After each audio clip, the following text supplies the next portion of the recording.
Hello नमस्कार। I am Shekhar Chimwal, the founder of Swati coaching classes. आपका अपने यूट्यूब चैनल इंग्लिश स्पीकर्स में वेलकम करता हूं। इंग्लिश स्पीकर्स वो चैनल है जिसके थ्रू मैं अपने सब्सक्राइबर्स को इंग्लिश स्पीकर्स कम्युनिटी में ऐड ऑन करने के लिए कमिटेड एंड डेडिकेटेड हूं।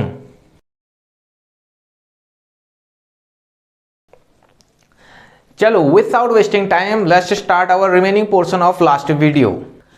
उसी वीडियो में मैंने आपके साथ एक 5 स्टेप्स फॉर्मूला अपने इस गोल को अचीव करने के लिए शेयर किया था, जिसमें से 3 स्टेप्स तो मैं आपके साथ ऑलरेडी शेयर कर चुका हूं।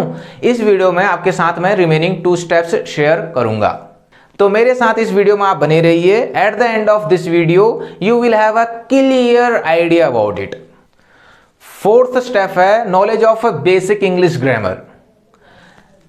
आपको इन डेप्थ ऑफ ग्रामर नहीं जाना है। जो हम स्कूल में या कॉलेजेस में अपने सब्जेक्ट में लर्न करते हैं वो बिल्कुल इन डेप्थ रूल्स हैं, उससे आपको स्पोकन इंग्लिश में उतना कुछ खास फायदा नहीं मिलेगा। आपको जस्ट बेसिक ग्रामर लर्न करनी है, लेकिन ग्रामर तो बेसिक लर्न करनी है, बट उस पर स्पोकन की प्रैक्टिस बहुत ज्यादा करनी है। स्पोकन इंग्लिश के वे में उसको लर्न करना है।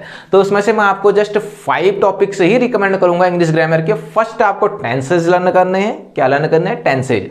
सेकेंड आपको लर्न करने हैं 3 forms of verbs. 3 forms of verbs आपने पढ़ी होंगी बचपन से, गो, वेंट, गॉन, कम, केम, कम। इस तरीके से आपको 3 forms of verbs, maximum verbs के लर्न करने हैं, ठीक है ना। अच्छे से रटने हैं, वो तो रटना ही पड़ेगा, ठीक है ना।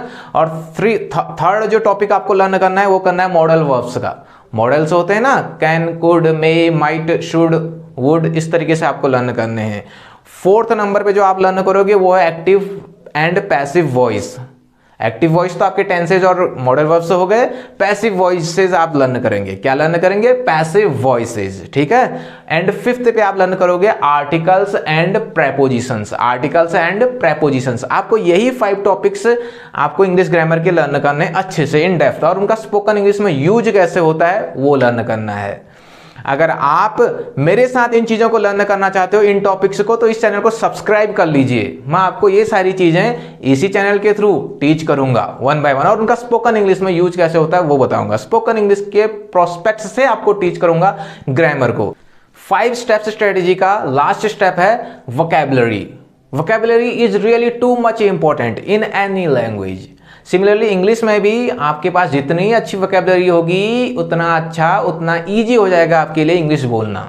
बट आपको डिक्शनरी नहीं ओपन करनी है कि एक वर्ड करके लर्न करूं करके, नहीं, ऐसा नहीं करना है। देखो वो वर्ड्स जो आप कम अक्रॉस करते जाते हो आपकी लर्निंग प्रोसेस में, जैसे आप फर्स्ट में listen English and speak it कर रहे हो, आप किड्स स्टोरीज को लिसन कर रहे हैं, तो कुछ वर्ड्स आप कम अक्रॉस हो गए, तो उन वर्ड्स की मीनिंग को आप लर्न कीजिए। और आप जब रीड अलाउड एक्टिविटी कर रहे हैं तो आप किड्स स्टोरीज को रीड कर रहे हैं, वहां पे भी कुछ वर्ड्स आप कम अक्रॉस होंगे, तो उन वर्ड्स की मीनिंग को आप लर्न कीजिए। और उसके बाद उन वर्ड्स पे खुद के सेंटेंसेस बनाना चालू कीजिए, खुद से सेंटेंसेस बनाना चालू कीजिए।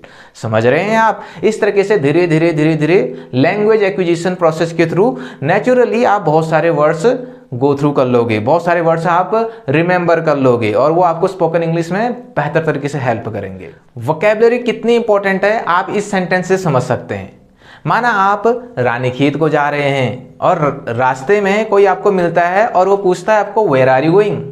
अब आप अंडरस्टैंड तो कर गए उसके क्वेश्चन को कि मुझे पूछता है कि तुम कहाँ जा रहे हो। अब इमेजिन कीजिए आपको ग्रामर नहीं आती है, लेकिन आपको वोकैबुलरी आपकी ठीक है। आपको पता है कि मैं आई होता है और जाने को गो बोलते हैं, और रानीखेत तो है ही है, वो तो एक जगह प्लेस का नाम है। समझ रहे हैं आप? तो अगर आप उसको सिर्फ इतना ही बोल दोगे, आए गो रानीखेत, तो it make sense. Survival English आपकी इतने से ही अच्छी हो जाती है, खाली वोकैबुलरी, खाली वर्ड्स आने से ही। समझ रहे हैं? और अगर आपको ग्रामर भी थोड़ा बहुत आ गई, बेसिक नॉलेज ऑफ ग्रामर होगी, तो आप ब्यूटीफुल इंग्लिश बोल सकते हैं। अगर आप यही जो बेसिक इंग्लिश ग्रामर है ईजियर वे में मेरे साथ लर्न करना चाहते हो, ईजियर वे में कहने का मतलब प्रैक्टिकल अप्रोच लेकर के कि प्रैक्टिकली स्पोकन इंग्लिश में कैसे यूज होती है वो ग्रामर, तो आप बिना वेट कीजिए ये चैनल सब्सक्राइब कर लीजिए। मैं इसी चैनल के थ्रू आपको वो सारी नॉलेज देते रहूंगा, टाइम टू टाइम मैं आपके साथ वीडियो शेयर करते रहूंगा। देखो बेटा, अपने आप को डिमोटिवेट मत करना, ये मत सोचना कि इंग्लिश बहुत टफर लैंग्वेज है, ये वो है। अरे बाबू, अगर आप हिंदी बोल सकते हैं तो इंग्लिश तो उससे भी बहुत ईजियर है। आपसे एक क्वेश्चन पूछता हूं, मुझे ये बताइए तो इंग्लिश अल्फाबेट में कितने लेटर्स होते हैं? आंसर है 26। Just 26 letters are there in English alphabet. अगर मैं आपसे पूछूं कि हिंदी अल्फाबेट में कितने लेटर्स हैं, तो there are 52 letters. 52 letters, just double. समझ रहे हैं? तो 52 लेटर्स वाली लैंग्वेज को आप बोल रहे हैं, तो 26 लेटर्स की लैंग्वेज कौन सी बड़ी बात है भाई? कुछ बड़ी नहीं है, बस हमको वो एटमॉस्फेयर नहीं मिला है, वो गाइडेंस नहीं मिली है, इसी वजह से हम स्पोकन इंग्लिश में वीक रह जाते हैं। अदरवाइज ग्रामर तो आपकी भी बहुतों की अच्छी होगी, इंग्लिश ग्रामर में आपके भी अच्छे मार्क्स आ रहे होंगे, but you are unable to speak it. क्यों? क्योंकि वो इन्वायरमेंट नहीं मिला है बोलने का। समझ रहे हैं? क्या हिंदी लैंग्वेज आपने ग्रामर सीख के बोली थी क्या? नहीं बोली थी, है ना? हमें इंग्लिश हिंदी की ग्रामर कौन सा आती है, लेकिन हम हिंदी तो फ्लुएंट बोल लेते हैं ना। सिमिलरली इंग्लिश में भी इन डेप्थ आपको ग्रामर में नहीं जाना है, नहीं तो ग्रामर के तो बहुत सारे रूल्स हैं, बट आपको बेसिक ग्रामर की नॉलेज ही रिक्वायर्ड है, जस्ट बेसिक ग्रामर की। तो उतना ही ग्रामर आपको पोर्शन लर्न करना जितना मैंने आपके साथ शेयर किया, वही 5। बात आती है कि टाइम कितना लगेगा हमें अपने गोल को अचीव करने के लिए, ये भी तो जानना बहुत जरूरी है ना। अब आप स्टेप्स तो फॉलो कर रहे हो, बट टाइम कितना लगेगा इसके बारे में थोड़ा बहुत मैं आपके साथ शेयर कर दूं। देखो, ये कंप्लीटली डिपेंड करेगा आपके डेडिकेशन पे, आपके कमिटमेंट पे, कि आप इन स्टेप्स को किस तरीके से फॉलो कर रहे हैं।